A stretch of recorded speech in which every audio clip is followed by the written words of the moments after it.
In the Everglades area of Florida, scientists came across a dead python and were shocked to see one of the most frightening sights in nature. What could be so dangerous?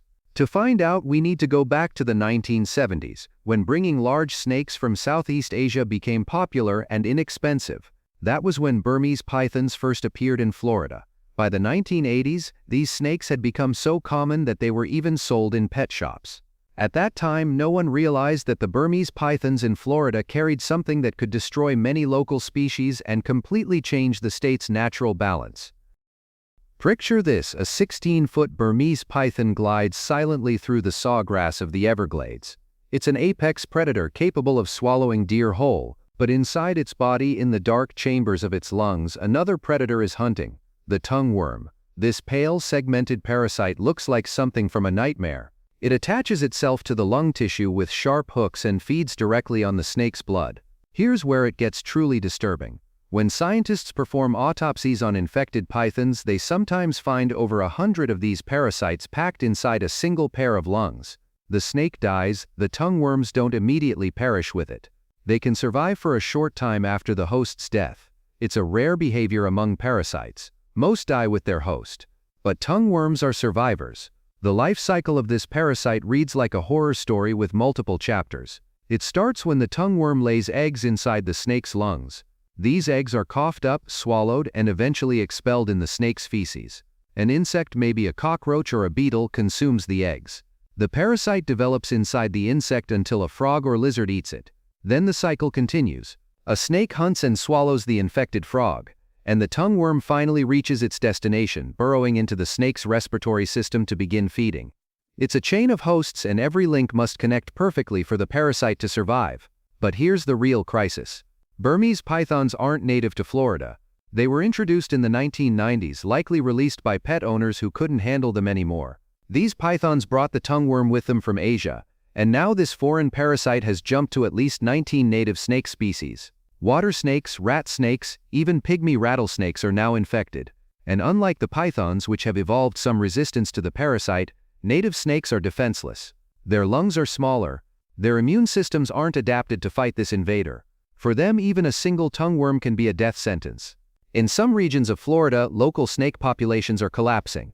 Scientists have documented dramatic declines in areas where tongueworm infections are highest. The pythons can survive with dozens of parasites in their lungs. Native snakes cannot. They develop pneumonia, their breathing becomes labored, and eventually they stop hunting because they're too weak. And when they die, the tongueworms emerge, ready to continue their cycle in the next victim. What makes this invasion so difficult to control is the environment itself. Florida's warm, humid wetlands are paradise for the parasite's intermediate hosts. Insects, frogs, and lizards thrive here, providing endless opportunities for the tongueworm to spread. Every infected snake that dies becomes a source of millions of eggs, contaminating the ecosystem and ensuring the next generation of parasites will find new hosts. It's a biological invasion happening in slow motion, and we're only beginning to understand its full impact. The most troubling part? We don't know how bad it really is. Fewer than half of North America's snake species have ever been tested for tongueworm infection. Snakes are secretive, living in swamps, forests, and places humans rarely venture. There is one glimmer of hope. Some native species show surprising resilience. The Florida cottonmouth, for example, can survive even with heavy parasite loads. Scientists believe this suggests that over time, through natural selection, some snake populations might develop resistance. But evolution works slowly, and the tongueworm spreads fast. The question is whether native snakes can adapt quickly enough to survive this invasion, or whether we're witnessing the beginning of a mass extinction event happening beneath our feet. What do you think is the best way to control them? Leave a comment below and let's talk about it. How is Florida handling such a dangerous parasite? Because its life cycle is complex and involves several host species, completely removing it from the wild is nearly impossible.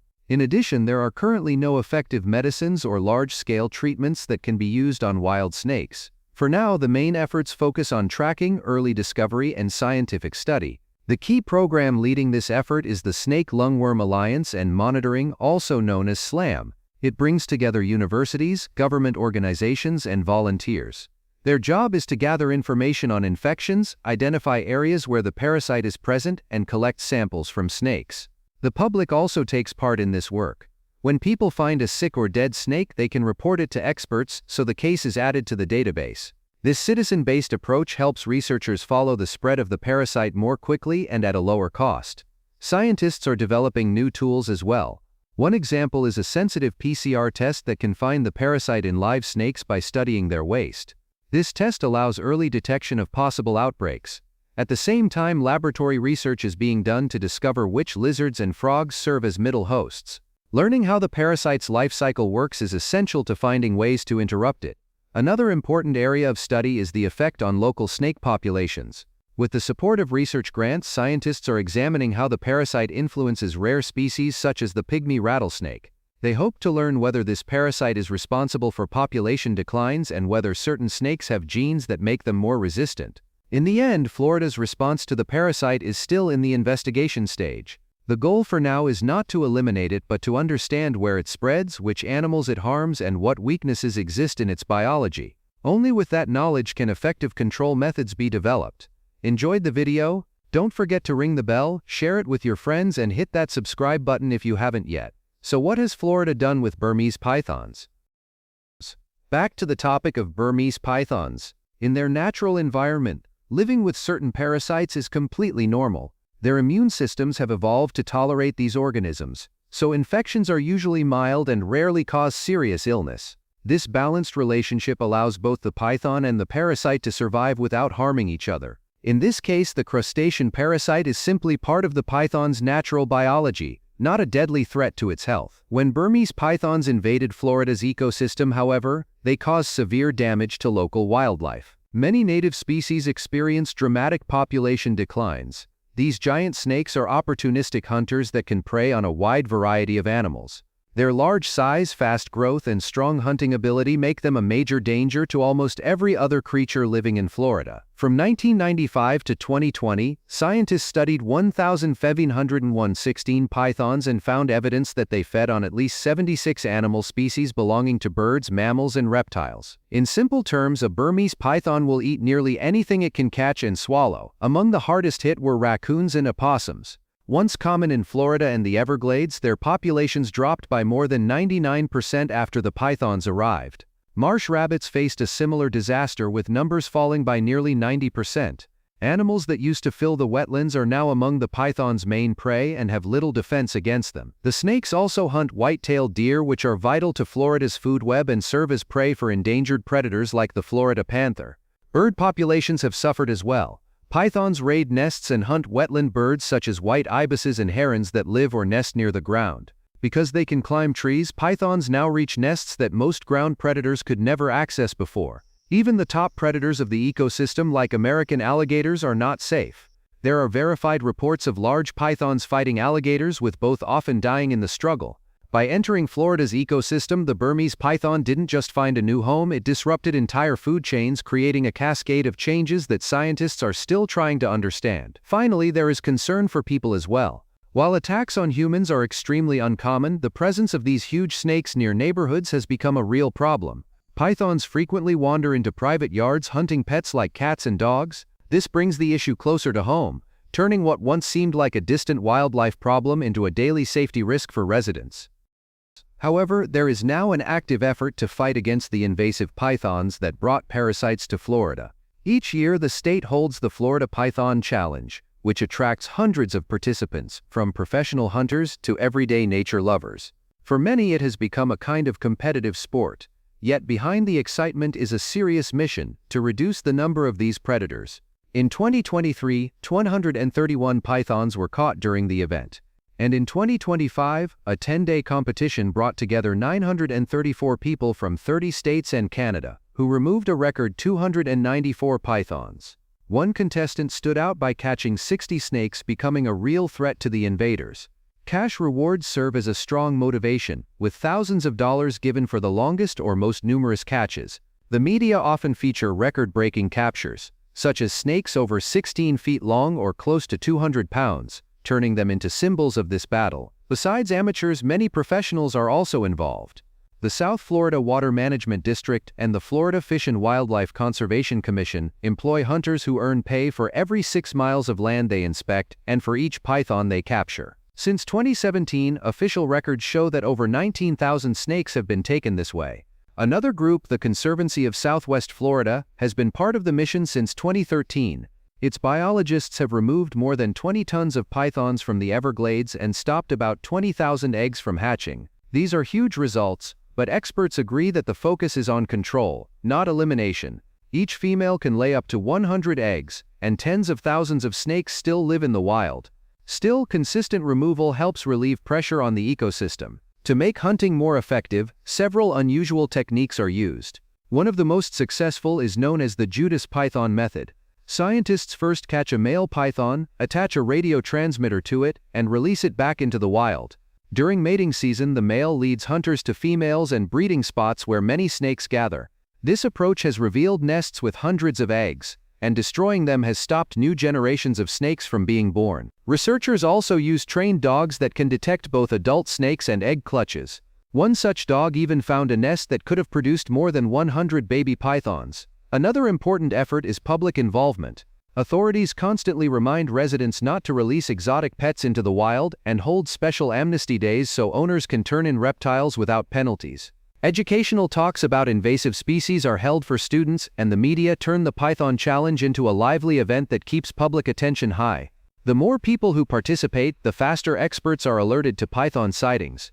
Modern technology is also playing a big role, sometimes in creative ways. One of the most unusual innovations is the use of robotic rabbits that imitate the python's natural prey, marsh rabbits. These $4,000 robots look, move, and even smell and sound like real animals. Equipped with cameras and motion sensors, they help track snake behavior and lure them out of hiding places that are otherwise hard to reach. In a 2025 pilot program, about 120 of these robots were deployed, and early tests showed pythons reacting to them as if they were real prey, greatly improving capture success. Another promising tool is drones equipped with thermal cameras developed by Valero Drones in partnership with Bill Booth Outdoors. These drones allow researchers to monitor vast areas of the Everglades at night, spotting snakes even in dense vegetation or poor visibility. The thermal sensors pick up the snake's body heat, making them stand out clearly against the cooler surroundings. With this, scientists can locate not just individual snakes but also hidden gathering spots while reducing danger for humans since operators work from a safe distance. Radiotelemetry is another key method for tracking the python population. Researchers from the University of Florida and other institutions use GPS tags and motion sensors to record snake movement and activity across the wetlands. The collected data reveal where snakes are breeding and hunting most often, helping guide targeted captures and nest destruction. For example, following males with radio tags during breeding season leads hunters to females in active areas, making control more effective. At the same time, scientists are studying long-term solutions. They are researching python reproduction and testing hormone-based lures to attract snakes into traps. Ideas involving sterilization and genetic control are being explored, but these methods are still far from practical use. For now, large-scale trapping and egg removal remain the main strategies. Sometimes the struggle takes on dramatic moments. In 2022, a female python more than 16 feet long and weighing over 200 pounds was caught in the Everglades. Inside her, dozens of eggs were found, a clear reminder of how quickly these animals can multiply. Discoveries like this show how even one missed snake can lead to hundreds more. Florida continues to dedicate major resources to this battle, knowing complete eradication is unlikely. But each competition, every captured female, and every new scientific method helps ease the pressure on local wildlife. The goal is not total elimination, but balance, giving native species a chance to survive alongside the intruders. In that way, pythons have become more than just a threat. They are a symbol of how difficult it is to repair an ecological mistake once it takes root. Yet Burmese pythons and their parasites are not the last invasive species introduced to Florida that caused trouble. They are not even the last pets released into the wild that turned into a disaster for the state's environment. New pet. These are green iguanas that originated in Central and South America. Without natural predators and with abundant food in their new surroundings, their numbers have grown rapidly, especially in recent years. They are now officially recognized as an invasive species, causing serious harm to the state's delicate ecosystem and its infrastructure. The impact of green iguanas on the local ecosystem is significant and complex. Although they mainly feed on plants, they sometimes eat bird and reptile eggs, which threatens native species, especially those that build nests in trees and shrubs. Their large numbers in parks, gardens, and areas near water cause widespread damage to vegetation. This reduces food and shelter for other animals and increases soil erosion. In addition, iguanas can carry and transmit bacteria such as salmonella, posing health risks to people and pets that come into contact with their waste or contaminated areas. The financial losses caused by the iguana invasion are also severe, costing Florida millions of dollars every year. One major issue is their habit of digging deep burrows. These underground tunnels are used for nesting but can weaken building foundations, sidewalks, road edges, dams, and seawalls, resulting in expensive repairs. Iguanas also damage private property by eating ornamental plants, gardens, and grass on golf courses, forcing property owners to spend money on replacements. In some places, they have even caused power outages by harming transformers and electrical cables, creating dangerous situations and more repair expenses. In Palm Beach in 2020, reports showed that iguana activity caused about $1.8 million in damage. Their digging destroyed a dam that controlled water flow. The Florida government has acknowledged the seriousness of this issue and is urging citizens to take action. The Florida Fish and Wildlife Conservation Commission does not list green iguanas as a protected species, allowing people to remove them from private property at any time of year as long as it is done humanely. The FWC encourages homeowners to capture iguanas themselves or hire licensed professionals to control their population. However, because iguanas reproduce and adapt quickly, completely eliminating them is nearly impossible. The main goal now is not full eradication but population control, reducing the harm they cause to Florida's ecosystem and infrastructure.